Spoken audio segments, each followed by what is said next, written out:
So the outlook for 6th of August, Wednesday. I'm still kinda neutral on this setup. We swept this low, this placed above it. This was start of the week. I liked this. This was an engulfing candle. I called this out. I said I want to see higher prices. We did. Now we came back into this small imbalance. We completely respected it, which is nice. And then from there I want to drop on the 4 hour. On the 4 hour, there's a little bit more bearish intent than bullish intent, so to say. This order block is kind of the pivot point. If this gets closed above, I want to see these drop 100%.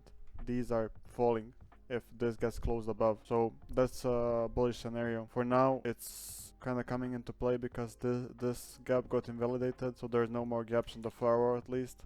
Only this one on the 1 hour. You want to see this order block get invalidated, and then from there look for longs. Long for at least this high. A little scalp, you can find a great entry on the lower time frames or on the tick chart. On EXO, we are rejecting this lower deviation, trying to come back into this range of this week, so that's some bullish intent at least. Losing this actual VWAP line would be perfect, then we could look for longs, or it would be a good confluence at least to go long from. Other than that, nothing major to see. The only thing I would pay attention to is this weekly, where you can actually see we are rejecting, coming back out of value, coming lower, so that's a good indication that we want to go higher. So still, even when you look at simply the weekly, you see that there's a lot of bullish intent, and this is what I'm following. Liquidation is looking like nothing I'd be concerned about.